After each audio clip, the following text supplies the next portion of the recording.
Hi all, good evening and welcome to Psyquesta.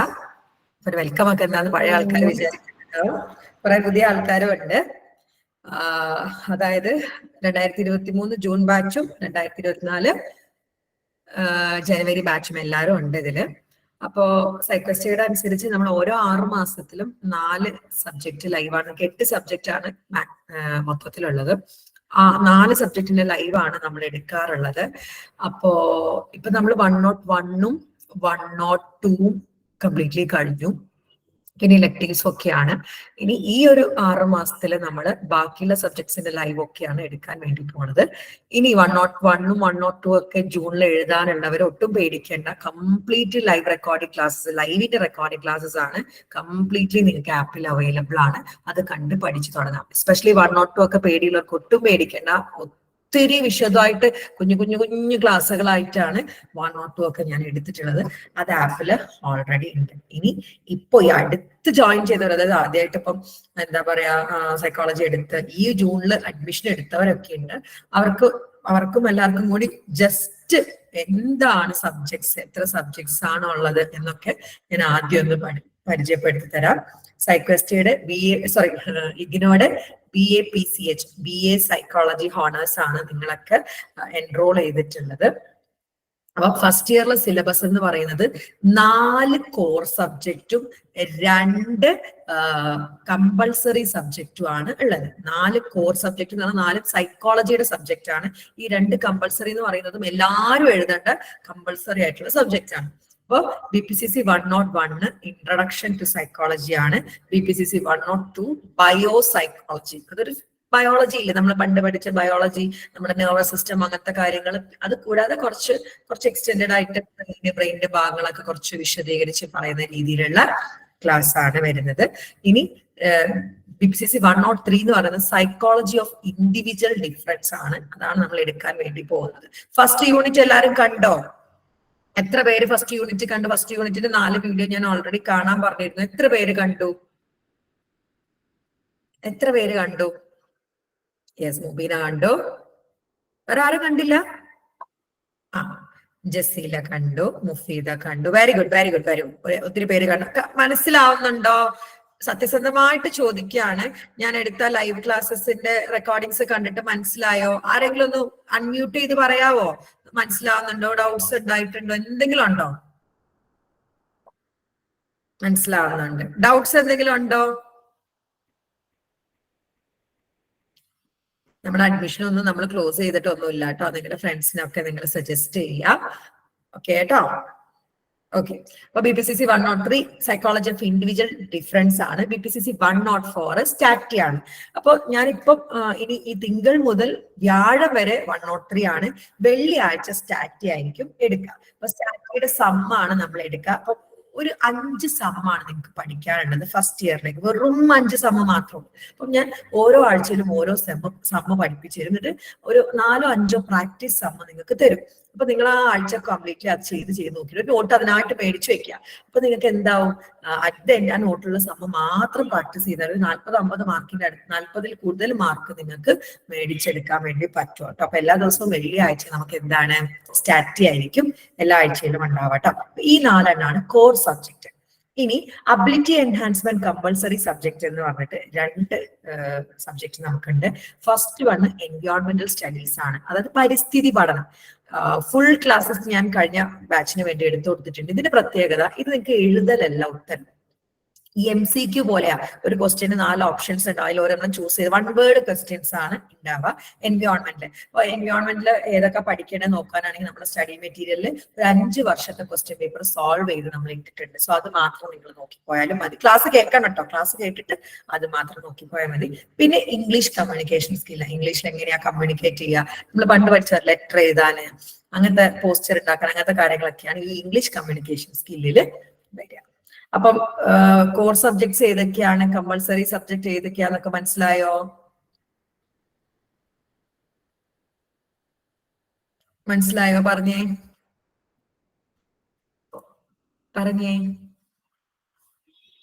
Core കോറും compulsory ഒക്കെ മനസ്സിലായി. ഇനി elective papers ആണ്. ഇലക്ടീവ് പേപ്പേഴ്സ് എന്ന് പറഞ്ഞാൽ മറ്റ് സബ്ജക്റ്റുകളുടെ 2 സബ്ജക്ട് എടുത്ത് നമ്മൾ പഠിക്കാൻ ഒത്തിരി എണ്ണം ഉണ്ട്. കഴിഞ്ഞ വർഷം വരെ ഞാൻ ഈ 7 എണ്ണമായിരുന്നു എടുത്തുകൊണ്ടിരുന്നത്. Media and communication, gender sensitization, society and culture, governance issues and challenges, philosophy of religion, Indian society images and realities, language and linguistics. ഇതിലൊക്കെ മിക്ക ക്ലാസ്സസും ഞാൻ എടുത്തിട്ടുണ്ട്. ലാംഗ്വേജ് ആയിക്കോട്ടെ, ഇന്ത്യൻ ആയിക്കോട്ടെ, ഫിലോസഫി ഒക്കെ ഫുൾ എടുത്തതാണ്, ജെൻഡർ സെൻസിറ്റൈസേഷൻ ഒക്കെ എടുത്താണ്. ബാക്കിയുള്ളത് കമ്മിങ് ക്ലാസ്സിൽ വരും. ഇനി ഈ വർഷം ഞാൻ പുതിയ 1-2 ഇലക്ടീവ്സും കൂടി എടുക്കാൻ തീരുമാനിച്ചിട്ടുണ്ട്. അണ്ടർസ്റ്റാൻഡിങ് അംബേദ്കർ ആണ് ഒന്ന്, രണ്ടാമത്തത് ഡിസാസ്റ്റർ മാനേജ്മെന്റ് ആണ്. ഈ 2 സബ്ജക്റ്റും കൂടെ ഞാൻ എടുക്കാൻ വിചാരിച്ചിട്ടുണ്ട്. പിന്നെ പാർവതി സുരേന്ദ്രൻ നമ്മുടെ സ്റ്റുഡന്റ് ആണ്. ആള് ഏതോ രജിസ്ട്രേഷൻ സമയത്ത് ഏതോ ഒരു എന്താ പറയാ ഇലക്ടീവ് എടുത്തിട്ടുണ്ട്, പേര് എനിക്ക് ഓർമ്മയില്ല. അതുകൂടി ഞാൻ പരിഗണനയിൽ വെച്ചിട്ടുണ്ട്. അപ്പൊ എന്തോ ഡിസാസ്റ്റർ മാനേജ്മെന്റ് പാർവതി ഡിസാസ്റ്റർ ആണോ എടുത്തത്? അതെ. എന്നാൽ ഡിസാസ്റ്റർ നമ്മൾ ഓൾറെഡി പറഞ്ഞു. ഡിസാസ്റ്റർ എന്തായാലും എടുക്കുന്നുണ്ട്. പാർവതി ഡിസാസ്റ്റർ ആയിരുന്നു? അല്ല, പാർവതി അല്ലാത്തൊരെണ്ണം എടുത്തിട്ടുണ്ട്. ഡിസാസ്റ്റർ അല്ലാത്ത പാർവതി ഇല്ലല്ലോ ഇതിന്റെ അകത്ത്. പാർവതി വേറെ ഏതോ ഒരെണ്ണം എടുത്തിട്ടുണ്ട്. ഡിസാസ്റ്റർ അല്ലാത്തൊരെണ്ണം എടുത്തിട്ടുണ്ട്. നമ്മുടെ ബാനസീർ എടുത്തതാണ് അണ്ടർസ്റ്റാൻഡിങ് അംബേദ്കർ. അപ്പൊ അതും കൂടെ നമ്മൾ പരിഗണനയിൽ വെച്ചിട്ടുണ്ട്. എന്തായാലും എടുക്കും. ഓക്കെ, അപ്പൊ ഇതാണ് ഇലക്ടീവ് സബ്ജക്ട്സ്. ഓക്കെ ആണോ? ഓക്കെ, അപ്പൊ നമുക്ക് എപ്പോഴും എന്തുണ്ട്, സ്റ്റഡി പ്ലാൻ തരുന്നുണ്ട്. നമ്മൾ സ്റ്റഡി പ്ലാൻ കൊണ്ട് ഉദ്ദേശിക്കുന്ന ഓരോ ചാപ്റ്റർ കഴിഞ്ഞാലും ആ ചാപ്റ്ററിലെ ഇമ്പോർട്ടന്റ് ആയിട്ടുള്ള ടോപ്പിക് ക്വസ്റ്റ്യൻസ് ഏതൊക്കെയാന്ന് പറഞ്ഞാൽ, അപ്പൊ നിങ്ങൾ എന്തൊക്കെ നമ്മുടെ ക്ലാസ് കഴിഞ്ഞാൽ ഇതുപോലെ ഇങ്ങനെ ഷോർട്ട് നോട്ട് നിങ്ങൾക്ക് പ്രിപ്പയർ ചെയ്യാം. എന്നിട്ട് അതിന് നിങ്ങളായിട്ടുള്ള ആൻസർ ഉണ്ടാക്കുന്നതിനെയാണ് നമ്മൾ സ്റ്റഡി പ്ലാൻ കൊടുക്കുന്നത് കേട്ടോ. ഇനി 10 മാർക്കിന് ആൻസർ എഴുതുമ്പോൾ ശ്രദ്ധിക്കേണ്ട കാര്യങ്ങൾ ഒന്നുകൂടി പറയാണ് പുതിയ ആൾക്കാർക്ക് വേണ്ടിയിട്ട്. 300 വേർഡ്സ് ആണ് 10 മാർക്കിന്. അതായത് നിങ്ങൾക്ക് 10 മാർക്കിന് ക്വസ്റ്റ്യൻസ് മാത്രമേ വരാം. 4 or 5 സൈഡ് മാക്സിമം എഴുതണം. 6 സൈഡ് വരെയൊക്കെ പോർഷൻ, 5 സൈഡ് മാക്സിമം ആണ് കേട്ടോ. അതുപോലെ തന്നെ 5 മാർക്കിന് ചോദിക്കുകയാണെങ്കിൽ 150 വേർഡ്സ് ആണ്. 1.5 മുതൽ 2 സൈഡ് വരെയാണ് മാക്സിമം.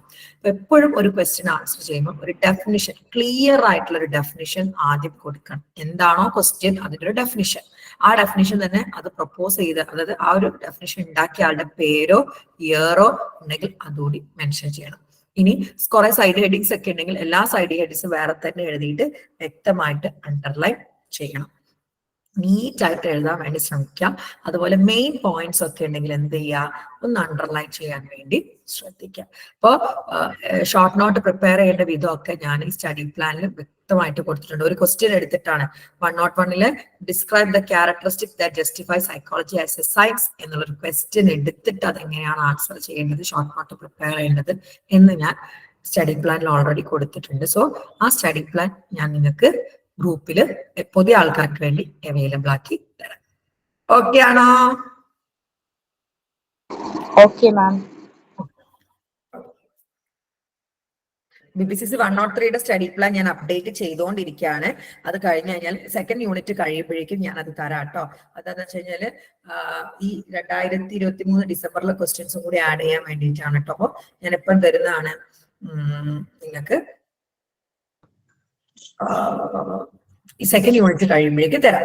അതുപോലെ തന്നെ ഫ്രോയിഡിനെ മനസ്സിലാക്കാൻ വേണ്ടി ഫസ്റ്റ് യൂണിറ്റിൽ ഫ്രോയിഡിനെ പറ്റി പറയുന്നുണ്ടെങ്കിലും ഫ്രോയിഡിനെ അറിയാതൊരു സൈക്കോളജി ഇല്ല. ഫ്രോയിഡിന് ഒത്തിരി പ്രത്യേകതകളുണ്ട്. കാരണം സൈക്കോളജിയിൽ, അതായത് മാനസിക രോഗത്തിന് സൈക്കോളജിക്കൽ ചികിത്സ ആദ്യമായിട്ട്, ഒരു സൈക്കോളജിയിൽ ഒരു ചികിത്സാ രീതി ആദ്യമായിട്ട് കൊണ്ടുവന്ന ആളാണ് ഫ്രോയിഡ്.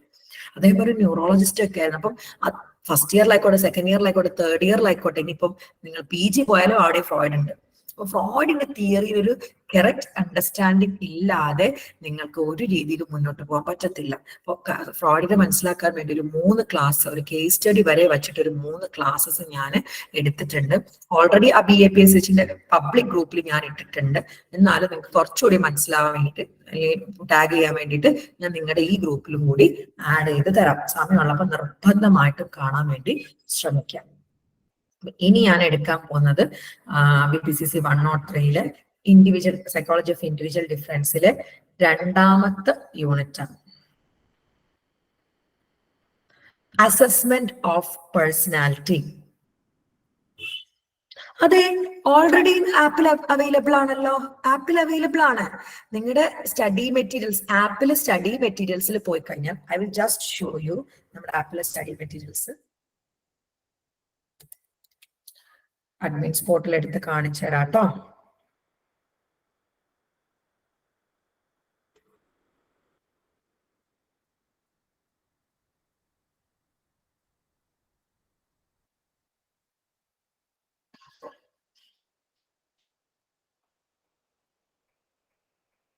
ഒരു മിനിറ്റ്.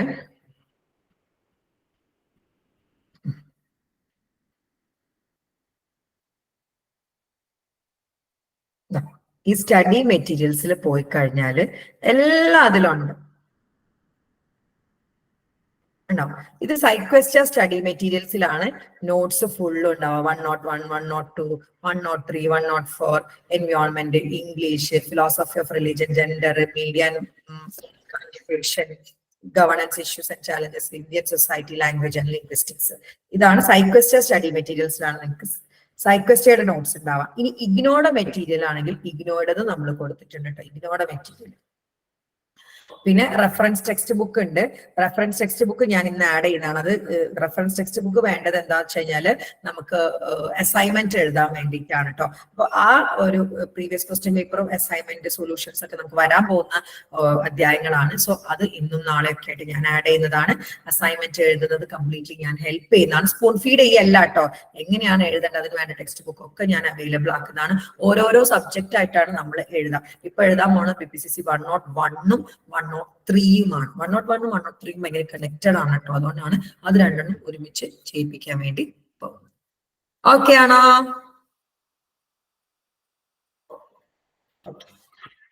ഓക്കെ. അപ്പൊ രണ്ടാമത്തെ ചാപ്റ്റർ ആണ് അസസ്മെന്റ് ഓഫ് പേഴ്സണാലിറ്റി. ഈ അസസ്മെന്റ് എന്ന വാക്കാണ് നിങ്ങൾക്ക് പ്രാക്ടിക്കലി നിങ്ങളൊക്കെ എന്താണ് സൈക്കോളജിയിൽ എത്ര വലിയ പ്രാക്ടിക്കൽ ഇത്? നമുക്ക് ഒരാളുടെ പേഴ്സണാലിറ്റി, ഇന്റലിജൻസ്, അതുപോലെ തന്നെ ഡിപ്രഷൻ ഉണ്ടോ, അറ്റൻഷന്, അതുപോലെ തന്നെ ഡിസ്ട്രാക്ഷന്, മെമ്മറി, ഇതൊക്കെ നമുക്ക് അളക്കാം. ഈ സൈക്കോളജിക്കൽ ആയിട്ടുള്ള ട്രൈറ്റ് അളക്കുന്നതിനെയാണ് അസസ്മെന്റ് എന്ന് പറയുന്നത്. പേഴ്സണാലിറ്റി മിക്കതും ക്വസ്റ്റ്യനെയർ ആട്ടോ, സെൽഫ് റിപ്പോർട്ട് ക്വസ്റ്റ്യനെയർ എന്ന് പറയും. പക്ഷെ പേഴ്സണാലിറ്റിയുടെ കാര്യത്തിൽ വേറെ ഒരു ട്വിസ്റ്റ് സാധനം കൂടി വരാനുണ്ട്. ഓക്കെ, അപ്പൊ അസസ്മെന്റ് ഓഫ് പേഴ്സണാലിറ്റി, ഒരാളുടെ പേഴ്സണാലിറ്റി എങ്ങനെ അളക്കാം എന്നുള്ളതാണ് ഈ സെക്കൻഡ് ചാപ്റ്ററിൽ നമ്മൾ പറയാൻ വേണ്ടി പോകുന്നത് കേട്ടോ.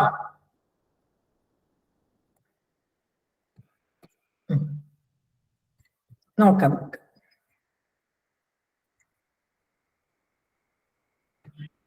Concept of psychological assessment. Psychological assessment aims at meaning various aspects of human development and behavior. കണ്ടോ, അതായത് സൈക്കോളജിക്കൽ അസസ്മെന്റ് എന്തിനാണ് എയിം ചെയ്യുന്നത്? ഒരു മനുഷ്യന്റെ ഡെവലപ്മെന്റ് ആൻഡ് ബിഹേവിയറിന്റെ പല പല ആസ്പെക്റ്റുകൾ മെഷർ ചെയ്യാം. അതായത് ഡെവലപ്മെന്റൽ ബിഹേവിയർ കുറെ ആസ്പെക്റ്റുകൾ ഉണ്ട് അല്ലെ, മെമ്മറി, ഇന്റലിജൻസ്, പേഴ്സണാലിറ്റി, ഡിസോർഡേഴ്സ് ഒക്കെ വരുന്നുണ്ട്. ഇതൊക്കെ മെഷർ ചെയ്യാം എന്നുള്ളതാണ് സൈക്കോളജിക്കൽ അസസ്മെന്റ് കൊണ്ട് ഉദ്ദേശിക്കുന്നത്. Mainly it helps to describe, explain and predict human behaviour. ചെയ്യുന്ന ഡിസ്ക്രൈബ് ചെയ്യാൻ. അപ്പൊ നോക്കിക്കേ, IQ 60-ൽ കുറവാണ്, അതിനർത്ഥം ആവറേജിൽ കുറവാണ്, സോ മെന്റലി റിട്ടാർഡഡ് ആയിരിക്കും. കണ്ടോ, ഹ്യൂമൻ ബിഹേവിയർ പ്രെഡിക്ട് ചെയ്യാനാണ്. ഇന്ന പേഴ്സണാലിറ്റി ആണ്. ഫോർ എക്സാമ്പിൾ പറയുകയാണെങ്കിൽ ആള് പാരനോയിഡ് പേഴ്സണാലിറ്റി ആണ്, സോ ആൾക്ക് എല്ലാത്തിലും സംശയം ഉണ്ടാവും. അല്ലെങ്കിൽ നാർസിസ്റ്റിക് പേഴ്സണാലിറ്റി ആണ്. നാർസിസ്റ്റിക് പേഴ്സണാലിറ്റി എന്ന് പറഞ്ഞാൽ മറ്റൊരാള് ദുഃഖിക്കുന്നത് കാണുക, അല്ലെങ്കിൽ മറ്റൊരാളെ വേദനിപ്പിക്കുക, ആ വേദനയിലൂടെ സന്തോഷം കണ്ടെത്തുന്ന രീതിയിലുള്ള പേഴ്സണാലിറ്റി ആണ് നാർസിസ്റ്റിക് പേഴ്സണാലിറ്റി. അപ്പൊ അളക്കുന്നതിന് ആളെ ഡിസ്ക്രൈബ് ചെയ്യാൻ വേണ്ടിയിട്ടാണ്. അതായത് ഈ ട്രൈറ്റ് ഉണ്ടെങ്കിൽ ഇന്ന സ്വഭാവമായിരിക്കും ആൾക്ക് ഉണ്ടാവുക. ഇത് മനസ്സിലാക്കാൻ വേണ്ടിയിട്ടാണ് നമ്മൾ അസസ്മെന്റ് ചെയ്യുന്നത്. അല്ലെങ്കിൽ ഇത്ര മെമ്മറി ഉണ്ട്, സോ ഇയാൾക്ക് ഇത്ര അധികം പഠിക്കാൻ പറ്റത്തില്ല. അങ്ങനെ ആളെ ഡിസ്ക്രൈബ് ചെയ്യാൻ, ആളുടെ ബിഹേവിയർ പ്രെഡിക്റ്റ് ചെയ്യാൻ വേണ്ടിയിട്ടാണ് നമ്മൾ അസസ്മെന്റ് എപ്പോഴും നടത്തുന്നത്. It helps in decision making and also providing guidance and counselling. നമ്മൾ അസസ് ചെയ്ത് നമുക്ക് ഡിസിഷൻ എടുക്കാം. ഈ ആള് ആവറേജ് താഴെയാണ് പിന്നെ IQ ഉള്ളത്, സോ എഞ്ചിനീയറിംഗും മെഡിസിനൊന്നും വിട്ടിട്ട് കാര്യമില്ല. ഡിസിഷൻ എടുക്കാം, ഗൈഡൻസ് കൊടുക്കാം, കൗൺസിലിംഗ് കൊടുക്കാം. അല്ലെ? ഡിപ്രഷൻ ആണെന്നോ, നമുക്ക് ഡിപ്രഷൻ ഉണ്ടെന്ന് തോന്നുകയാണ്, ഡിപ്രഷൻ ഉണ്ടെന്ന് അസസ് ചെയ്ത് കണ്ടെത്താണ്, അപ്പൊ നമുക്ക് കൗൺസിലിംഗ് കൊടുക്കാം.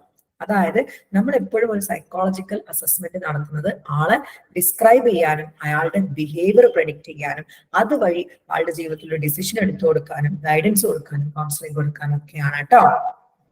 Further, psychological assessment is used by psychologists in various fields such as education field assessment ഉപയോഗിക്കാറുണ്ട്, career field, clinical field ഉപയോഗിക്കാറുണ്ട്, എന്തിനു പറയാം ഓർഗനൈസേഷൻ സെറ്റപ്പിൽ വരെ സൈക്കോളജിക്കൽ അസസ്മെന്റ് ഉപയോഗിക്കാറുണ്ട്. It also has relevance in area of social psychology, neuro psychology, forensic സൈക്കോളജിയിലൊക്കെ psychological അസസ്മെന്റിന് വളരെയധികം പ്രാധാന്യമുണ്ട്. അപ്പോൾ ഒരാളുടെ സൈക്കോളജിക്കൽ ആയിട്ടുള്ള ബിഹേവിയറും കാര്യങ്ങളൊക്കെ അളക്കുന്നതിനെയാണ് സൈക്കോളജിക്കൽ അസസ്മെന്റ് എന്ന് പറയുന്നത്. എന്തിനാണ് ഇത് അളക്കുന്നത്? ആളുടെ സ്വഭാവം ഡിസ്ക്രൈബ് ചെയ്യാന്, ആളുടെ ബിഹേവിയർ പ്രെഡിക്റ്റ് ചെയ്യാന്, അതിലൂടെ അയാൾക്ക് വേണ്ട ഹെൽപ്പ്, ഡിസിഷൻ മേക്കിങ്ങും കൗൺസിലിങ്ങും ഗൈഡൻസ് ഒക്കെ പ്രൊവൈഡ് ചെയ്യാം. ഒരുപാട് മേഖലകളിൽ സൈക്കോളജിക്കൽ അസസ്മെന്റ് ചെയ്യാറുണ്ട്. എഡ്യൂക്കേഷൻ ഫീൽഡില്, കരിയർ ഫീൽഡില്, ക്ലിനിക്കൽ ഫീൽഡില്, ഓർഗനൈസേഷൻ സെറ്റപ്പിലും ഒക്കെ ചെയ്യാറുണ്ട്. സോഷ്യൽ സൈക്കോളജിയിലും ന്യൂറോ സൈക്കോളജിയിലും ഫോറൻസിക് സൈക്കോളജിയിലും ഒക്കെ സൈക്കോളജിക്കൽ അസസ്മെന്റിന് വളരെയധികം പ്രാധാന്യമുണ്ട്. ഓക്കെ ആണോ? ഓക്കെ ആണോ? Okay, ma'am. Very good. There are some principles of psychological assessment which need to be followed while making use of various assessment. കുറച്ച് principles ഉണ്ട് ഈ അസസ്മെന്റിന്റെ കേസിൽ, കുറച്ച് പ്രിൻസിപ്പിൾസ് ഉണ്ട്. അപ്പൊ psychological assessment need to be, psychological assessment ചെയ്യുമ്പോൾ ശ്രദ്ധിക്കേണ്ട കാര്യങ്ങളാണ്. ഫസ്റ്റ് വൺ ആണ് കോംപ്രിഹെൻസീവ്. പ്രിൻസിപ്പിളിലെ ഫസ്റ്റ് വൺ കേട്ടോ, കോംപ്രിഹെൻസീവ് ആൻഡ് ഹോളിസ്റ്റിക്. എല്ലാ ആസ്പെക്റ്റും നോക്കിയിട്ടായിരിക്കണം. അതായത് മെമ്മറിയിൽ മലയാളത്തിലുള്ള ഇന്റലിജൻസ് അത് മലയാളത്തിലുള്ള ഇന്റലിജൻസ് മാത്രം ഉണ്ടോന്നല്ല, അല്ലെങ്കിൽ ലേണിംഗ് ഡിസബിലിറ്റി അസസ് ചെയ്യാണെന്ന് വിചാരിക്കാം. ഇവിടെ ഫസ്റ്റ് വെൽനസിലൊക്കെ ലേണിംഗ് ഡിസബിലിറ്റി അസസ് ചെയ്യാറുണ്ട്. അപ്പൊ ലേണിംഗ് ഡിസബിലിറ്റി നമ്മൾ ഇംഗ്ലീഷ് മാത്രം എടുത്തിട്ടല്ല അസസ് ചെയ്തുകൊണ്ട് ആൾക്ക് ലേണിംഗ് ഡിസബിലിറ്റി ഉണ്ട് എന്ന് പറയാം. നമ്മൾ എല്ലാ ഭാഗവും മലയാളം നോക്കും, ഇംഗ്ലീഷ് നോക്കും, മാത്സ് നോക്കും.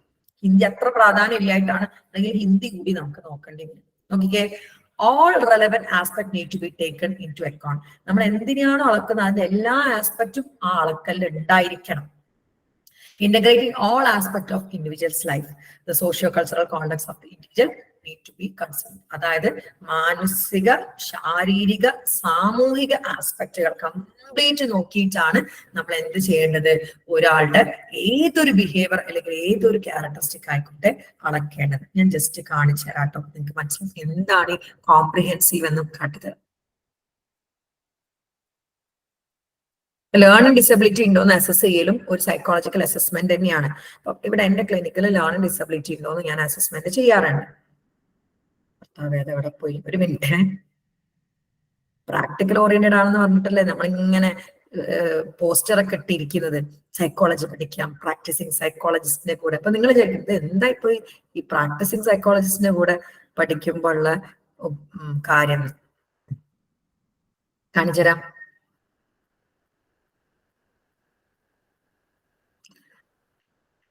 ഞാനിവിടെ പറഞ്ഞു സൈക്കോളജിക്കൽ അസസ്മെന്റ് എന്തായിരിക്കണം, ഹോളിസ്റ്റിക് ആയിരിക്കണം, കോംപ്രിഹെൻസീവ് ആയിരിക്കണം എന്നല്ലേ. അതായത് എല്ലാ ആസ്പെക്റ്റും നമ്മൾ നോക്കണം എന്ന്.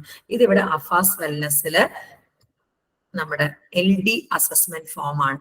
LD ഉണ്ടോന്ന് അസസ് ചെയ്യാണ്. കണ്ടോ, ഇതില് ആദ്യത്തെ പേജ് അവരുടെ പേര്, കാര്യങ്ങള്, ഇൻഫോർമേറ്റിന്റെ കാര്യങ്ങളൊക്കെ, പിന്നെ അവരുടെ ചീഫ് കംപ്ലൈൻറ്റ്സ്, അവരുടെ പാരന്റ്സ് അവരുടെ ചീഫ് കംപ്ലൈൻറ്റ്സ് പറയും. പിന്നെ നോക്കിയേ ബർത്ത് ആൻഡ് ഡെവലപ്മെന്റ്. കണ്ടോ, അവർക്ക് ജനിക്കുമ്പോൾ എന്തെങ്കിലും ബുദ്ധിമുട്ടുണ്ടായിരുന്നോ, കണ്ടോ, ജനിച്ച ഉടനെ കരഞ്ഞിരുന്നോ, അപസ്മാരം ഉണ്ടായിരുന്നോ, എന്തെങ്കിലും കോംപ്ലിക്കേഷൻ ഉണ്ടായിരുന്നോ, അതുപോലെ പോസ്റ്റിന് നടക്കാനോ ഇരിക്കാനോ ടോയ്ലറ്റ് ട്രെയിനിങ്ങിലൊക്കെ ബുദ്ധിമുട്ടുണ്ടായിരുന്നോ, അവരെ കളി പ്ലേ ഹിസ്റ്ററി എങ്ങനെയായിരുന്നു, കൂട്ടുകൂടി കളിക്കായിരുന്നോ, ഒറ്റയ്ക്ക് കളിക്കായിരുന്നോ, അതോ ഒത്തിരി പ്രായമുള്ളവരുടെ കൂടെയാണോ കളിക്കുക, അല്ലെങ്കിൽ കുഞ്ഞു കുട്ടികളുടെ കൂടെയാണോ, സമപ്രായക്കാരുടെ കൂടെയാണോ, സ്കൂൾ എങ്ങനെയായിരുന്നു, ആറ്റിറ്റ്യൂഡ് ടുവേർഡ്സ് ഫ്രണ്ട്സ്, ഫാമിലി, പിന്നെ അവരുടെ സൈക്കോമോട്ടോർ സ്പീച്ച് ശരിയാണോ, ഓറിയന്റേഷൻ, സ്ഥലകാല ബോധം ഉണ്ടോ, അറ്റൻഷൻ ഉണ്ടോ, കോൺസെൻട്രേഷൻ ഉണ്ടോ, ഇതൊക്കെ നമ്മൾ നോക്കും. ഇനി അസസ്മെന്റ് ചെയ്യും, ഇംഗ്ലീഷ് അസസ് ചെയ്യും, അതുകൂടാതെ മലയാളം അസസ് ചെയ്യും, അതുകൂടാതെ മാത്സും അസസ് ചെയ്യും. ഒക്കെ അസസ്മെന്റ് ചെയ്തിട്ടാണ് നമ്മളൊരു കുട്ടിക്ക് ലേണിംഗ് ഡിസബിലിറ്റി ഉണ്ടോ എന്ന് പറയുന്നത്. ഇതാണ് കോംപ്രിഹെൻസീവ് ആൻഡ് ഹോളിസ്റ്റിക്. വെറും മലയാളം അറിയില്ല എന്ന് വെച്ചിട്ട് LD ആണെന്ന് പറയില്ല. കുട്ടിയുടെ ജനനവും ബാക്കിയുള്ള കാര്യങ്ങളും പിന്നെ വളർച്ചയും ഒക്കെ നോക്കും. അതിന്റെ കൂടെ എല്ലാ ആസ്പെക്റ്റും നോക്കിയിട്ടാണ് ചെയ്യുന്നത്. മനസ്സിലായോ?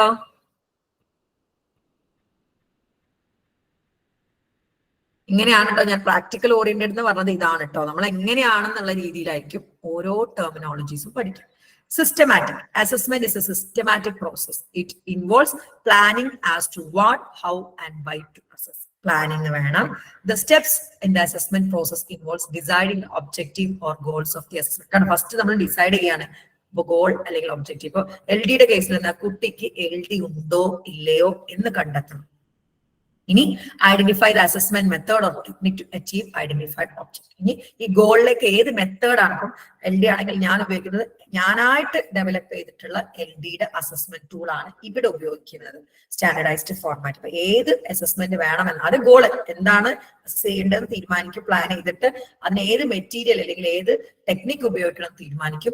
എന്നിട്ട് ആ ടെക്നിക് അഡ്മിനിസ്റ്റർ ചെയ്യും, എന്നിട്ട് ഡാറ്റ കളക്ട് ചെയ്യും, എന്നിട്ട് സ്കോർ ചെയ്യും, ഇന്റർപ്രറ്റ് ചെയ്യും ഡാറ്റയുടെ ഫൈൻഡ്സ്. ഇപ്പൊ ഞാൻ അത് ഫുള്ള് ചെയ്യിപ്പിച്ചിട്ട് അവസാനമൊക്കെ നിങ്ങൾ ഇങ്ങനെ കാണുന്നുണ്ടാവും ഒബ്സർവേഷൻ, ഇംപ്രഷൻ എന്നൊക്കെ പറഞ്ഞിട്ട്. അത് ഓരോന്നിനും നമ്മള് ഇതിന്റെ സ്കോറും കാര്യങ്ങളൊക്കെ എഴുതി, ഓരോന്നിനും സ്കോറും കാര്യങ്ങളൊക്കെ ഉണ്ട് കേട്ടോ.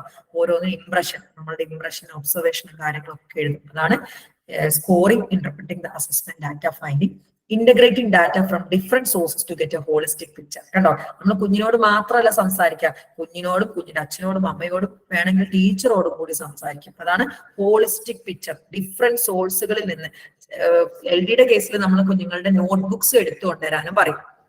നോട്ട്സ് ബുക്സ് ചെക്ക് ചെയ്യും, കുഞ്ഞിനെ അസസ് ചെയ്യും, കുഞ്ഞിന്റെ അമ്മയോട് സംസാരിക്കും, കുഞ്ഞിന്റെ അച്ഛനോട് സംസാരിക്കും, ചിലപ്പോൾ കുഞ്ഞിന്റെ ടീച്ചറോട് ഫോണിൽ സംസാരിക്കും. ഇങ്ങനെ ഹോളിസ്റ്റിക് പിക്ചറിലാണ്, അതായത് ഡിഫറെന്റ് സോഴ്സുകളിൽ നിന്ന് നമ്മൾ ഡാറ്റ കളക്ട് ചെയ്യും. And formulating the implication of assessment information data for various areas of clients life. എന്നിട്ട് ഇതൊക്കെ അനുസരിച്ച് നമ്മൾ കുട്ടിയുടെ കാര്യത്തിൽ പറയും. ചിലപ്പോൾ പറയും കുഞ്ഞിന് എഴുത്തിലാണ് പ്രശ്നം, ഡിസ്ഗ്രാഫിയ ഉണ്ട്, അല്ലെങ്കിൽ വായനയിലാണ് പ്രശ്നം, ഡിസ്ലെക്സിയ ഉണ്ട്, അല്ലെങ്കിൽ മാത്സിലാണ് പ്രശ്നം, ഡിസ്കാൽക്കുലേറ്റ് ഉണ്ടെന്ന്. ഒരു സിസ്റ്റമാറ്റിക് മെത്തേഡാണ് അസസ്മെന്റ് എന്ന് പറയുന്നത്.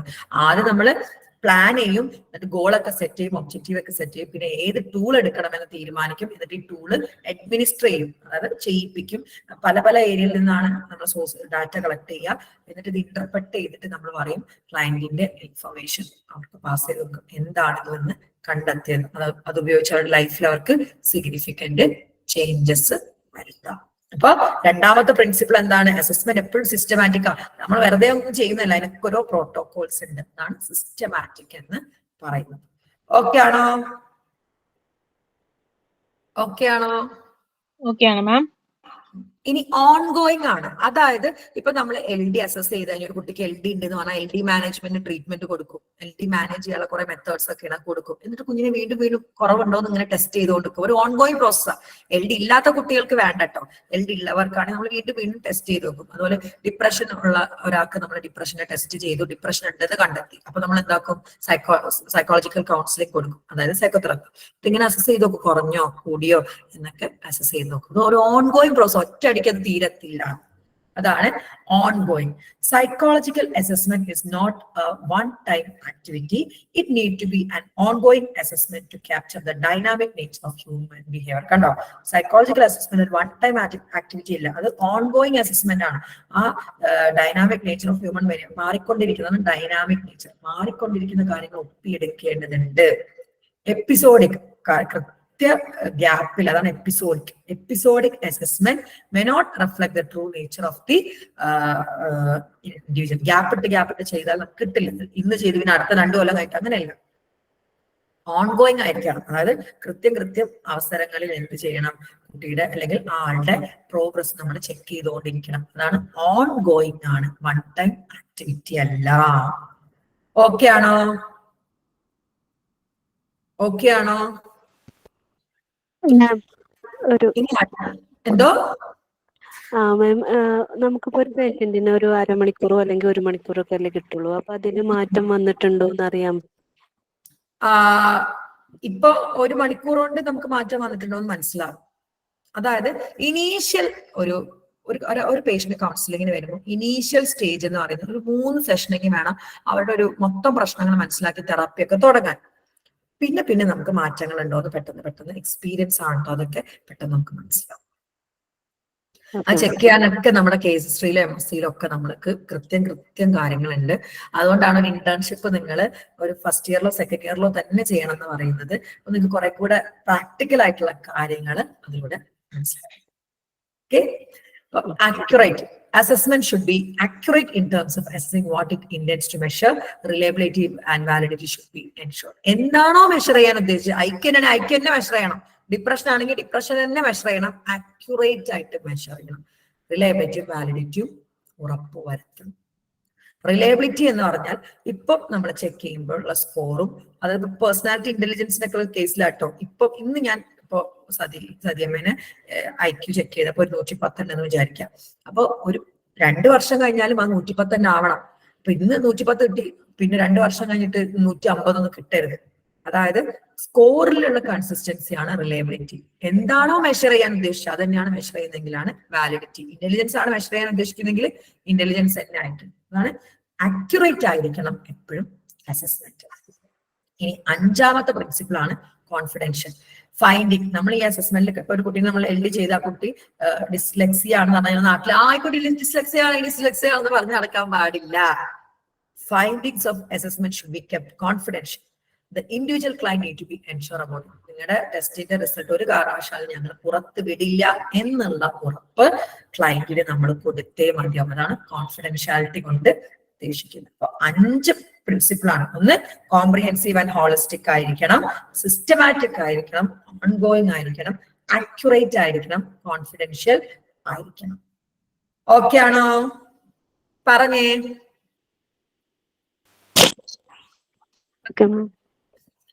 ഇനി അടുത്തതാണ് properties of A good test. ഒരു ഗുഡ് സൈക്കോളജിക്കൽ ടെസ്റ്റിന്റെ പ്രോപ്പർട്ടീസ് എന്തൊക്കെയാണ്? സ്വഭാവങ്ങൾ. ഒരു നല്ല ടെസ്റ്റ് ആണെങ്കിൽ അതിന് എന്തൊക്കെ സ്വഭാവങ്ങൾ ഉണ്ടാക്കും? സൈക്കോളജിക്കൽ ടെസ്റ്റ് അല്ലെങ്കിൽ ഇൻസ്ട്രുമെന്റ്സ്, അതായത് ഒരു ക്വസ്റ്റ്യനെയറിനെ ആട്ടോ ടെസ്റ്റ് ഇൻസ്ട്രുമെന്റ് എന്നൊക്കെ വിളിക്കുന്നത്. ക്വസ്റ്റ്യനെയർ ഉണ്ട്, സൈക്കോളജിക്കൽ കാര്യങ്ങൾ മെഷർ ചെയ്യാൻ ഉപയോഗിക്കുന്ന എന്തും, അതൊരു ക്വസ്റ്റ്യനെയർ ആയിക്കോട്ടെ, ഒരു എന്താ പറയാ ചില ഒബ്ജക്ട്സ് ഉണ്ട്. ഇപ്പം കുറച്ച് കാര്യങ്ങൾ ഞാൻ കാട്ടിത്തരാം. അപ്പൊ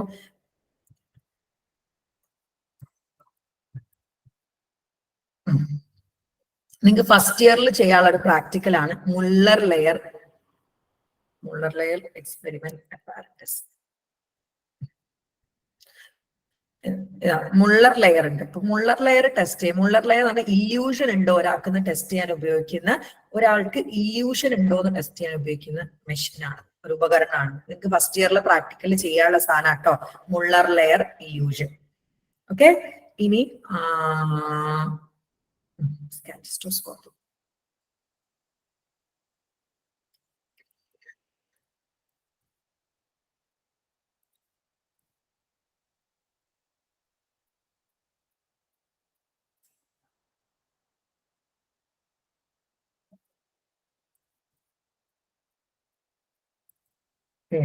അപ്പാരറ്റസിന്റെ സ്പെല്ലിംഗ് എനിക്ക് കിട്ടുന്നില്ല.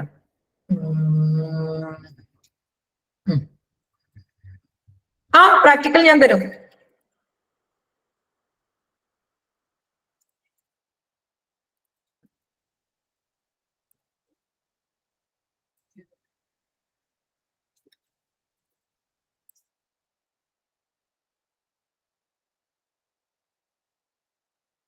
ഡിസ്ട്രാക്ഷൻ ടെസ്റ്റ് ചെയ്ത ഒരു അപ്പാരറ്റസ് ആണിത്. ഇത് PG ലെവലിലാണ് കേട്ടോ. ഇങ്ങനെ ഓരോ അപ്പാരറ്റസ് ഉണ്ട്. ഇപ്പൊ ഡിപ്രഷൻ ഒക്കെ ആണെങ്കിൽ ക്വസ്റ്റ്യനെയർ ആണ്. അപ്പം സൈക്കോളജിയിൽ ഒത്തിരി അപ്പാരറ്റസും ഉണ്ട്, ക്വസ്റ്റ്യനെയറുകളൊക്കെ വെച്ചിട്ടാണ് നമ്മൾ ഈ അളക്കല്. ഈ അളക്കുന്ന ഇൻസ്ട്രുമെന്റ്സിനെ, അത് ക്വസ്റ്റ്യനെയർ ആവാം, അപ്പാരറ്റസ് ആവാം, ഇതിനൊക്കെയാണ് നമ്മൾ സൈക്കോളജിക്കൽ ടെസ്റ്റ് അല്ലെങ്കിൽ ഇൻസ്ട്രുമെന്റ്സ് അല്ലെങ്കിൽ സ്കെയിൽ എന്നൊക്കെ പറയും. ഇതൊക്കെ ഉണ്ടാക്കുന്നത് R constructed after systematic research ചെയ്തോ. പെട്ടെന്ന് അങ്ങോട്ട് ഒരു ദിവസം കൊണ്ട് പൊട്ടി മുളിക്കുന്നൊന്നല്ല, റിസർച്ചുകളൊക്കെ ചെയ്തിട്ടാണ്.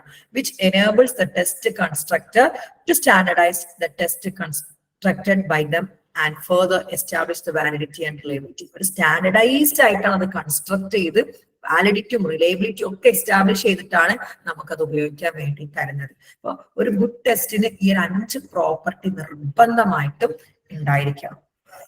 നിങ്ങൾ ചോദിച്ചു പ്രാക്ടിക്കലിൽ ഞാൻ ഹെൽപ്പ് ചെയ്യും. അപ്പൊ പ്രാക്ടിക്കലിനെ ഹെൽപ്പ് ചെയ്യാനുള്ള സാധനങ്ങൾ, ഇപ്പൊ ഇത് എന്റെ ഡിഗ്രി കാലത്ത് ഞാൻ ചെയ്തിട്ടുള്ള പ്രാക്ടിക്കൽ റെക്കോർഡാണ്. അപ്പൊ ഈ റെക്കോർഡൊക്കെ നിങ്ങൾക്ക് ഞാൻ അയച്ചു തരും. ഈ റെക്കോർഡിൽ ഓരോന്നും അത്രയും നീറ്റായിട്ട്, എത്ര തിരക്കുണ്ടെങ്കിലും ഞാൻ വളരെ നീറ്റായിട്ട് സമയം എടുത്താണ് ഓരോന്നും ചെയ്തിരിക്കുന്നത്. ബിക്കോസ് എനിക്കറിയാം ഇത് ആർക്കെങ്കിലൊക്കെ യൂസ് ചെയ്യാൻ ആവശ്യമുള്ളതായിരിക്കും. സോ വളരെ നീറ്റായിട്ട് ഞാൻ ഓരോ റെക്കോർഡ്സ് ഒക്കെ എഴുതിയിട്ടുള്ളത്. പ്രാക്ടിക്കൽ എക്സാം എങ്ങനെയാണ് അറ്റൻഡ് ചെയ്യുന്നത്,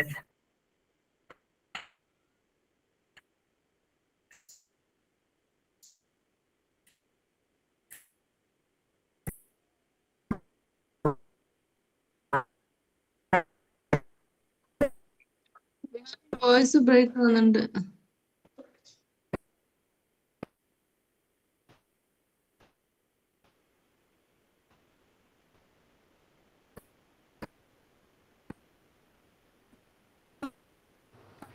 മാം കേൾക്കുന്നില്ല. കേൾക്കുന്നില്ല മാം.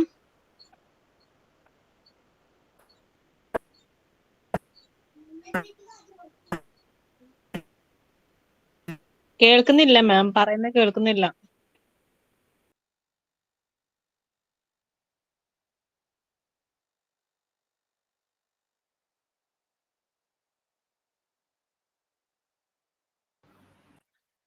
ഇപ്പൊ കേൾക്കാവോ?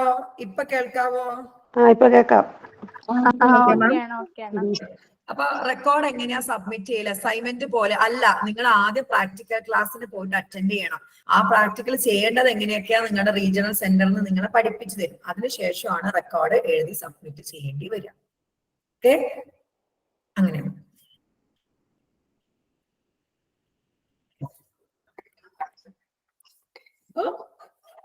സ്റ്റാൻഡർഡൈസേഷന്റെ സൈക്കോളജിക്കൽ ടെസ്റ്റിന്റെ പ്രോപ്പർട്ടീസിൽ ആദ്യത്തെ ഒന്നാണ് സ്റ്റാൻഡർഡൈസേഷൻ. ഒരു ടെസ്റ്റ് നിർമ്മിച്ചു കഴിഞ്ഞാൽ അതെല്ലാവർക്കും ഒരേപോലെയാണ് അഡ്മിനിസ്റ്റർ ചെയ്യുക. അഡ്മിനിസ്റ്റർ ചെയ്യാന്ന് വെച്ചാൽ അവർക്ക് ചെയ്യിപ്പിക്കാം, മറ്റൊരാളെ കൊണ്ട് നമ്മൾ ചെയ്യിപ്പിച്ചിട്ടാണല്ലോ അളക്കുക. അത് എല്ലാവർക്കും ഒരേപോലെയാണ് പ്രൊസീജിയർ വരിക. അതിന്റെ സ്കോർ എല്ലാവർക്കും ഒരേപോലെയാണ്, സ്കോറിങ് ചെയ്യുക എല്ലാവർക്കും ഒരേപോലെയാണ്, ഇന്റർപ്രറ്റ് ചെയ്യുക ഒരേപോലെയാണ്. അതായത് ഇപ്പൊ സദീമയ്ക്ക് ഒരു രീതിയിൽ അഡ്മിനിസ്റ്റർ ചെയ്യുക, ജീജയ്ക്ക് വേറെ രീതിയിൽ അഡ്മിനിസ്റ്റർ ചെയ്യുക, അങ്ങനെയൊന്നല്ല. സ്റ്റാൻഡർഡൈസേഷൻ ഉദ്ദേശിക്കുന്നത് എല്ലാവർക്കും ഒരേപോലെയൊക്കെ അഡ്മിനിസ്റ്റർ ചെയ്യുക, എല്ലാവരുടെ സ്കോറിങ്ങും ഒരേ മെത്തേഡ് ഉപയോഗിച്ചിട്ടാണ് ചെയ്യുക. ഇതിനെയാണ് സ്റ്റാൻഡർഡൈസേഷൻ എന്ന് പറയുന്നത്. ഫസ്റ്റ് പ്രോപ്പർട്ടി എന്താണ്? Standardisation. Standardization refers to uniformity in administration of the test and scoring and interpretation of test results. സ്കോറിങ്ങിലും അഡ്മിനിസ്ട്രേഷനിലും ഇന്റർപ്രിട്ടേഷനും ഒക്കെ യൂണിഫോമിറ്റി എല്ലാവർക്കും ഒരേപോലെ ആയിരിക്കും. It ensures that there is no variation even if it is administered by different researchers, different individuals. കണ്ടോ, ആര് administer ചെയ്താലും ആരെ കൊണ്ട് ചെയ്യിപ്പിച്ചാലും അതിലൊരു വ്യത്യാസവും ഉണ്ടാവില്ല എന്ന് ഉറപ്പുവരുത്താനാണ് സ്റ്റാൻഡർഡൈസേഷൻ എന്ന് പറയുന്നത്. ഇപ്പൊ നമ്മള് സ്കാനിങ് എടുക്കാൻ പോയാൽ എല്ലാവർക്കും ഒരേ സ്കാനിങ് തന്നെ എടുക്കുന്നത്. ഇപ്പൊ ഈ ഇന്നാർക്കും ഒരു സ്കാനിങ് അങ്ങനെയല്ലല്ലോ, എല്ലാവർക്കും ഒരേപോലെ. അതുപോലെ തന്നെ അതിന്റെ സ്കോറിംഗ് ഇന്റർപ്രിട്ടേഷൻ ഒക്കെ ഒരേപോലെ അല്ലേ, അതാണ് പറയുന്നത്. അപ്പം സ്റ്റാൻഡർഡൈസേഷൻ എല്ലാവർക്കും ഒരേ. So the respondents gets the same instruction regarding how to take the test and answer it. അതുകൊണ്ട് എല്ലാവർക്കും നമ്മൾ ഒരേ ഇൻസ്ട്രക്ഷനാണ് കൊടുക്കുക. ഒരാൾക്ക് ഒരേ ഇൻസ്ട്രക്ഷൻ ഉണ്ടാവും അങ്ങനെയൊന്നുമല്ല, ഒരേ ഇൻസ്ട്രക്ഷൻസ് ഒരേ രീതിയിൽ അഡ്മിനിസ്റ്റർ ചെയ്യുക, ഒരേ രീതിയിൽ സ്കോറിംഗ് ചെയ്യുക, ഒരേ. ഇതിനെയാണ് സ്റ്റാൻഡർഡൈസേഷൻ എന്ന് പറയുന്നത്. ഓക്കെ ആണോ?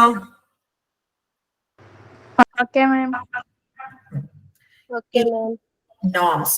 ഓരോ ടെസ്റ്റ് ഡെവലപ്പ് ചെയ്യുന്നതിന് മുന്നേയും കുറെ ആളുകളെ ടെസ്റ്റ് ചെയ്ത് എന്ത് ചെയ്യും? സ്കോർസ് കണ്ടെത്തി വെക്കും. ഫോർ എക്സാമ്പിൾ, ഒരു ഇന്റലിജന്റ് ടെസ്റ്റ് ഞാൻ ഉണ്ടാക്കുകയാണെന്ന് വിചാരിക്കട്ടെ. ഞാൻ ഇപ്പൊ 10 മുതൽ 15 വയസ്സ് വരെ, 15 മുതൽ 20 വയസ്സ് വരെ, 20 മുതൽ 25 വയസ്സ് വരെയുള്ള ആളുകൾക്ക് വേണ്ടിയിട്ടുള്ള ഒരു ടെസ്റ്റാണ് ഞാൻ ഉണ്ടാക്കിയെന്ന് വിചാരിക്കാം. ഉണ്ടാക്കുന്നതിന് മുന്നേ തന്നെ ഞാൻ എന്താക്കും? ഈ 10 മുതൽ 15 വയസ്സ് വരെയുള്ള ഒരു 1500 പേരെ എടുത്ത് ടെസ്റ്റ് ചെയ്ത് അതിനൊരു ആവറേജ് സ്കോർ കണ്ടെത്തി വെക്കും. അതുപോലെ 15 മുതൽ 20 വയസ്സ് വരെയുള്ളവർ കണ്ടെത്തി വെക്കും, 20 മുതൽ 25 വയസ്സ് വരെയുള്ളത് കണ്ടെത്തി വെക്കും. ഇതിനെയാണ് നോം എന്ന് പറയുന്നത്. പിന്നെ ഈ നോം അനുസരിച്ചിട്ടാണ് ഇപ്പൊ 10 വയസ്സുള്ളവർക്ക് ഇത്ര സ്കോർ ആയിരിക്കും. ഈ ആദ്യം കണ്ടെത്തി വെക്കുന്ന ഈ നോം അനുസരിച്ചിട്ടാണ് നമ്മൾ ബാക്കി ഇത് ടെസ്റ്റ് ആയി കഴിഞ്ഞു കഴിഞ്ഞാൽ ഈ നിയമങ്ങൾ വെച്ചിട്ടാണ് നോംസ് എന്ന നിയമങ്ങൾ. ഈ നിയമങ്ങൾ അപ്പൊ നിയമങ്ങൾ എന്താക്കും? ആദ്യം നമുക്ക് അറിയില്ലല്ലോ ഇത്ര സ്കോർ ആയിരിക്കും 10 മുതൽ 15 വയസ്സ് വരെ. അപ്പൊ എന്താക്കും? ഒരു 1500ഓളം 10 മുതൽ 15 വയസ്സ് വരെയുള്ള കുട്ടികളിൽ ഈ ടെസ്റ്റ് ചെയ്ത് ആ കുട്ടികളുടെ ആവറേജ് സ്കോർ കണ്ടെത്തി നമ്മളിതൊരു സെറ്റ് സ്കോർ ആക്കി വെക്കും. പിന്നെ നമ്മൾ ഈ സ്കോർ വെച്ചിട്ടാണ് ഇപ്പൊ ഒരു കുട്ടിക്ക് കിട്ടിയത് 30 ആണെങ്കിൽ ആ 15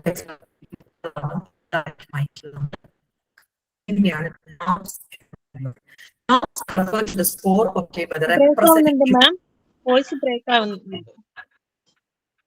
എല്ലാവർക്കും ബ്രേക്ക് ആവുന്നുണ്ടോ? ബ്രേക്ക് ആവുന്നുണ്ട്. ഇപ്പോഴോ? ഇപ്പൊ കേൾക്കാവോ? ഇപ്പൊ ഓക്കെയാണ്. എന്ത് വിധി ഇത്? അപ്പൊ norms refers to scores obtained by representative sample. നമ്മൾ ഒരു ടെസ്റ്റ് ഉണ്ടാക്കുന്ന സമയത്ത് ടെസ്റ്റ് ചെയ്യിപ്പിക്കുന്നവരെയാണ് റെപ്രസെന്റേറ്റീവ് സാമ്പിൾസ് എന്ന് പറയുന്നത്. On which the test was develop initially. കണ്ടോ, ടെസ്റ്റ് ഡെവലപ്പ് ചെയ്യുമ്പോൾ നമ്മൾ കുറെ ആൾക്കാരെ കൊണ്ട് ചെയ്യിപ്പിച്ച് ആദ്യമേ കുറച്ച് സ്കോർ അവിടെ കണ്ടുവച്ചിട്ടുണ്ടാകും. അതിനെയാണ് നമ്മൾ നോം എന്ന് പറയുന്നത്. These test norm are provided information about high, low and average. ഈ നോം വെച്ചിട്ടാണ് നമ്മൾ ഹൈ സ്കോർ എത്രയാണ്, ആവറേജ് സ്കോർ എത്രയാണ്, ലോ സ്കോർ എത്രയാണെന്നൊക്കെ തീരുമാനിക്കാം. The scores of the individual taking the test later or are compared with his norms or standard to identify the relative standing of the individual as compared to the standardized sample. എന്നിട്ട് ഈ നോം score വെച്ചിട്ടാണ് പിന്നെ നമ്മൾ ചെയ്യിക്കുന്ന കുട്ടികളുടെ score compare ചെയ്യുക, high ആണോ, law ആണോ, middle ആണോ എന്നൊക്കെ. അപ്പൊ അങ്ങനെ ആദ്യമേ നമ്മൾ കണ്ടെത്തി സ്റ്റാൻഡർഡൈസ്ഡ് ആയിട്ട് വെക്കുന്ന സ്കോറിനെയാണ് നമ്മൾ നോംസ് എന്ന് പറയുന്നത്. ഓക്കെ ആണോ? പറഞ്ഞേ. ഒന്നുകൂടെ പറയാം മാം.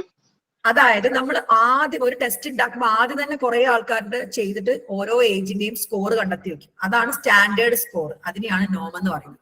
ഈ നോം വെച്ചിട്ടാണ് പിന്നെ നമ്മൾ പിന്നെ ഒരാൾക്ക് ചെയ്യിക്കുമ്പോൾ ഹൈ സ്കോർ ആണോ, ലോ സ്കോർ ആണോ, മിഡിൽ സ്കോർ ആണോ എന്നൊക്കെ തീരുമാനിക്കും. ഓക്കെ ആണോ? ഇനിയും മനസ്സിലായിട്ടില്ലെങ്കിൽ പറയണോ, എത്ര വട്ടമാനും പറഞ്ഞുതരാം. ഇനി റിലയബിലിറ്റി. സ്കോറിലുള്ള കൺസിസ്റ്റൻസിക്കാണ് റിലയബിലിറ്റി. അതായത് ഇപ്പൊ ടെസ്റ്റ് ചെയ്താലും 2 ആഴ്ച കഴിഞ്ഞ് ടെസ്റ്റ് ചെയ്താലും 2 മാസം കഴിഞ്ഞ് ടെസ്റ്റ് ചെയ്താലും സ്കോറിൽ വലിയ വ്യത്യാസം വരാൻ പാടില്ല. അതായത് LD ഉള്ള കുട്ടിക്ക് നമ്മൾ LD മാനേജ്മെന്റ് കൊടുത്താൽ വലിയ വ്യത്യാസമൊന്നും വരില്ല, കുഞ്ഞു കുഞ്ഞു വ്യത്യാസമേ വരുള്ളൂ. അപ്പൊ സ്കോറിൽ വലിയ വ്യത്യാസം വന്നിട്ടുണ്ടെങ്കിൽ അതിനർത്ഥം ഈ ടൂള് പൊട്ട ടൂളാണ് എന്നാണ്, അല്ലെങ്കിൽ നമ്മൾ ചെയ്തതിൽ എവിടെയോ തെറ്റുണ്ട് എന്നാണ്. അപ്പൊ reliability refers to the consistency of scores obtained by an individual on a test. Score consistency ഉണ്ടായിരിക്കണം. It ensures that the response of the individual on the test do not vary on repeated administration. വീണ്ടും വീണ്ടും administer ചെയ്യുമ്പോൾ score മാറരുത്. Indicating that test is reliable. അതായത് എത്ര വട്ടം ചെയ്യിച്ചാലും സ്കോറിൽ വലിയ വ്യത്യാസം ഇല്ലെങ്കിൽ നമുക്ക് പറയാം ആ ടെസ്റ്റ് റിലയബിൾ ആണ്. ഉണ്ടെങ്കിലോ റിലയബിൾ അല്ല. There are different methods to test reliability of a tool. ഒരു ടൂൾ അല്ലെങ്കിൽ ഒരു ടെസ്റ്റിന്റെ റിലയബിലിറ്റി നോക്കാൻ ഒത്തിരി മെത്തേഡ്സ് ഉണ്ട്. സെക്കൻഡ് ഇയറിൽ വിശദമായിട്ട് അത് പഠിക്കാനുണ്ട്. ഇനി വാലിഡിറ്റി ആണ്. എന്താണോ മെഷർ ചെയ്യാൻ ഉദ്ദേശിച്ചത് അത് തന്നെ ആയിരിക്കണം ആ ടെസ്റ്റ്. ഇപ്പം IQയുടെ ഒരു ടെസ്റ്റ് ആണെങ്കിൽ അത് IQ തന്നെ ആയിരിക്കണം മെഷർ ചെയ്യരുത്, അത് പേഴ്സണാലിറ്റി മെഷർ ചെയ്യാൻ ആവരുത്. അത് IQ ആണെങ്കിൽ IQ തന്നെ ആയിരിക്കണം ആ ക്വസ്റ്റ്യൻ മെഷർ ചെയ്യേണ്ടത്. മെമ്മറി ആണെങ്കിൽ മെമ്മറി ആയിരിക്കണം മെഷർ ചെയ്യേണ്ടത്, വേറൊരു സാധനം ആവരുത്. അതായത് ഓരോ ക്വസ്റ്റ്യനും അതിലുള്ളത് IQന്റെ ക്വസ്റ്റ്യൻ ആവണം, അല്ലെങ്കിൽ മെമ്മറിയുടെ ക്വസ്റ്റ്യൻ ആവണം. അതായത് എന്താണോ മെഷർ ചെയ്യാൻ ഉദ്ദേശിക്കുന്നത് അതിന്റെ കാര്യങ്ങളായിരിക്കണം ആ ടെസ്റ്റിൽ ഉണ്ടായിരിക്കേണ്ടത്. Validity refers to how well a test measures what it indicates to measure. എന്താണോ മെഷർ ചെയ്യാൻ ഉദ്ദേശിക്കുന്നത് എത്രത്തോളം നന്നായിട്ട് മെഷർ ചെയ്യുന്നുണ്ട് അതിനെയാണ് വാലിഡിറ്റി എന്ന് പറയുന്നത്. Content validity is the whether കണ്ടന്റുകൾ, ഈ ക്വസ്റ്റ്യന്റെ കണ്ടന്റ്സ് ഒക്കെ നമ്മുടെ ഉദ്ദേശിച്ച സാധനം തന്നെയാണ്. അപ്പോൾ content validity, that is the test items. ഓരോ ക്വസ്റ്റ്യനും ആ representative of entire domain of what is suppose to measure. കണ്ടോ, എൻറ്റയർ ഡൊമൈൻ മെഷർ ചെയ്യുന്ന എന്താ IQ ആണെങ്കിൽ ഓരോ ക്വസ്റ്റ്യനും IQന്റെ ക്വസ്റ്റ്യൻ ആണ്. എൻറ്റയർ ഡൊമൈനും പേഴ്സണാലിറ്റി ആണ് മെഷർ ചെയ്യാൻ ഉദ്ദേശിക്കുന്നതെങ്കിൽ ഓരോ ക്വസ്റ്റ്യനും പേഴ്സണാലിറ്റിയുടെ ക്വസ്റ്റ്യൻ ആണ്. Like reliability, there are different types of validity also. Validity ഒത്തിരി ടൈപ്സും ഉണ്ട്, വാലിഡിറ്റി മെഷർ ചെയ്യാൻ ഒത്തിരി രീതികളും ഉണ്ട്. 5 പ്രോപ്പർട്ടീസ് എന്താണ്? സ്റ്റാൻഡർഡൈസ്ഡ് ആയിരിക്കണം, നോംസ് സെറ്റ് ഓഫ് സ്കോർസ് ഉണ്ടാവണം, റിലയബിലിറ്റി ഉണ്ടാവണം, വാലിഡിറ്റി ഉണ്ടാവണം. ഇതാണ് ഒരു ഗുഡ് ടെസ്റ്റിന്റെ 4 പ്രോപ്പർട്ടി. ഓക്കെ ആണോ? വാലിഡിറ്റി ഒന്നും കൂടെ പറയൂ. വാലിഡിറ്റി എന്ന് ഉദ്ദേശിക്കുന്നത് സദീമ എന്താണോ മെഷർ ചെയ്യാൻ ഉദ്ദേശിച്ചത് അതന്നെ ആയിരിക്കണം ആ ടെസ്റ്റ് മെഷർ ചെയ്യേണ്ടത്. ഇപ്പൊ ഒരു ടെസ്റ്റ് എടുത്തു, ആ ടെസ്റ്റ് ഇന്റലിജൻസിന്റെ ടെസ്റ്റ് ആണെങ്കിൽ ഇന്റലിജൻസ് തന്നെയായിരിക്കണം ആ ടെസ്റ്റ് മെഷർ ചെയ്യണത്, അല്ലാതെ പേഴ്സണാലിറ്റി ആവരുത്. അതിന്റെ ഓരോ ക്വസ്റ്റ്യനും ഓരോ കണ്ടന്റും ഇന്റലിജൻസിന്റെ കണ്ടന്റ് തന്നെ ആയിരിക്കണം. ഓക്കെ ആണോ?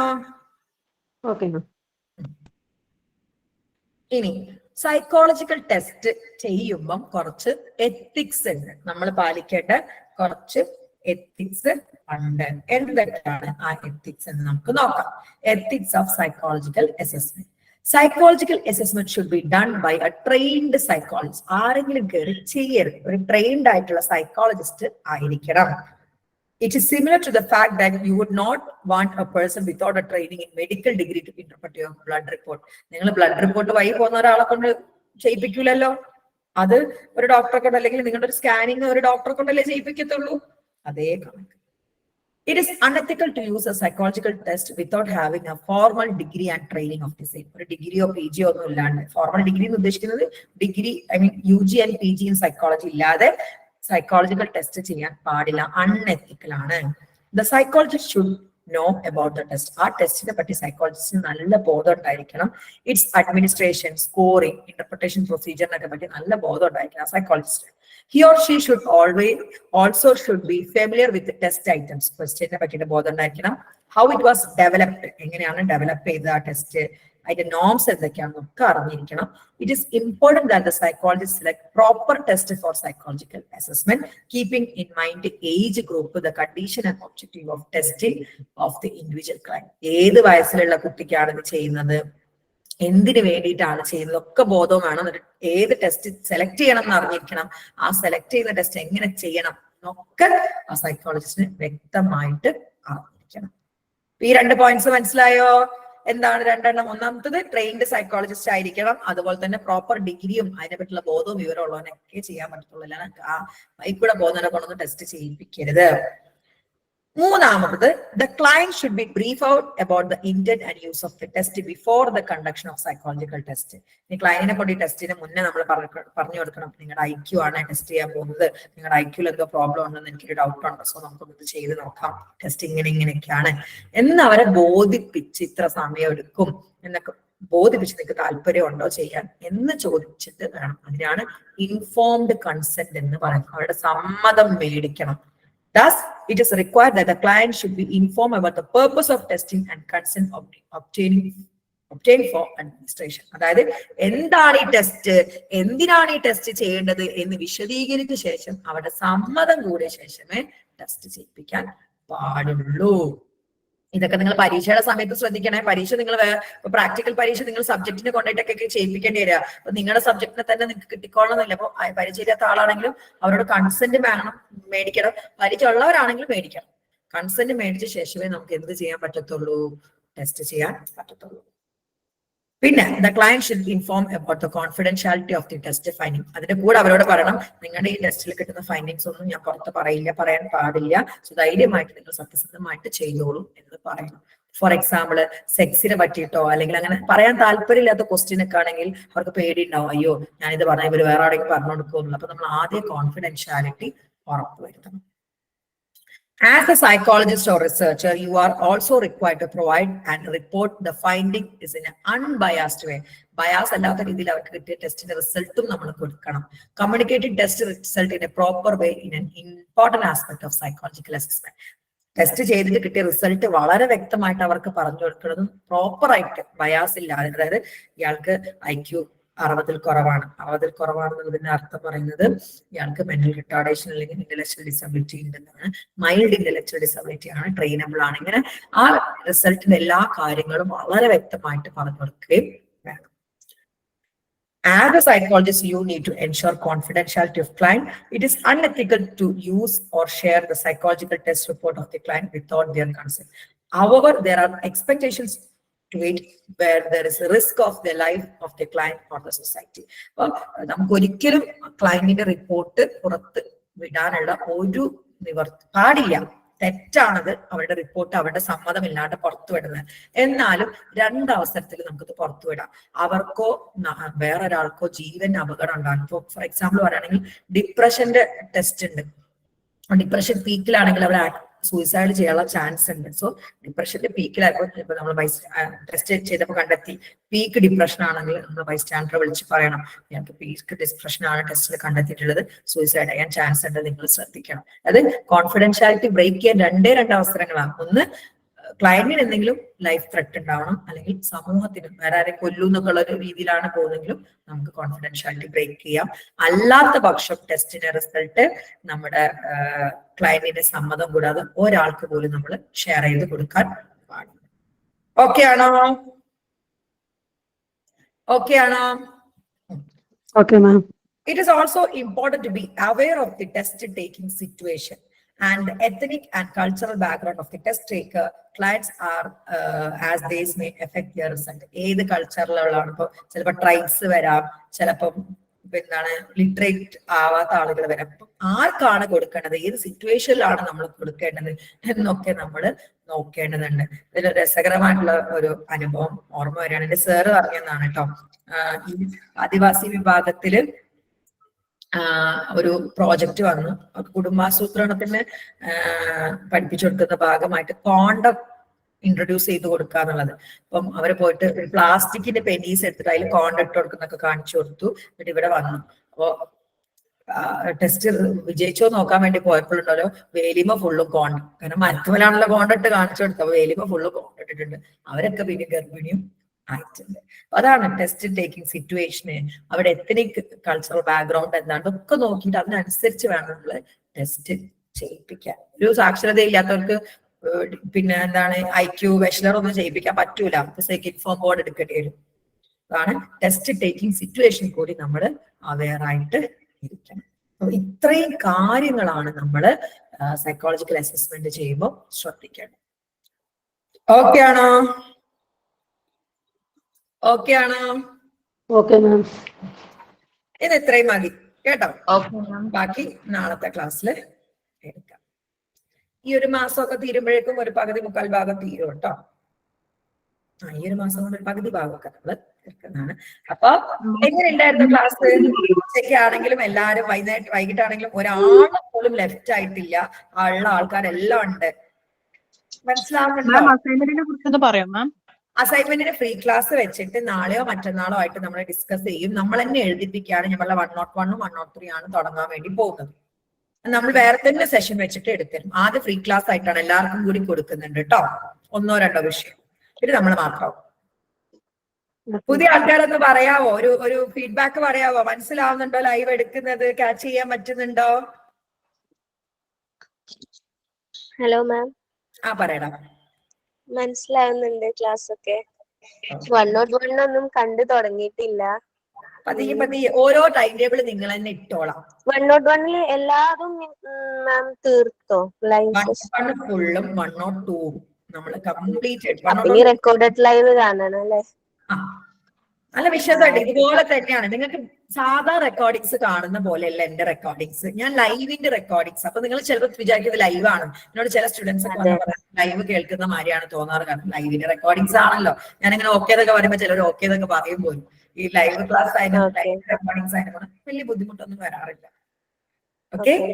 അപ്പൊ ടൈമിന് ചിലപ്പോൾ ഞാനൊന്ന് മാറ്റും. കാരണം ഈവനിങ് സമയത്ത് നല്ല നെറ്റ്വർക്ക് ജാം ഉണ്ട്. ഈ ആഴ്ച അത് നോക്കട്ടെ. രാവിലെ ഒരു ബുദ്ധിമുട്ടും ഇല്ല. നല്ല ഫ്ലോയിൽ അങ്ങോട്ട് പോകുന്നുണ്ട്. രാവിലെ പങ്കെടുക്കാൻ പറ്റാത്തൊരു കുഴപ്പമില്ല. ഞാൻ അന്നത്തെ റെക്കോർഡിങ്സ് അന്ന് തന്നെ ആപ്പില് അവൈലബിൾ ആക്കി തരാം.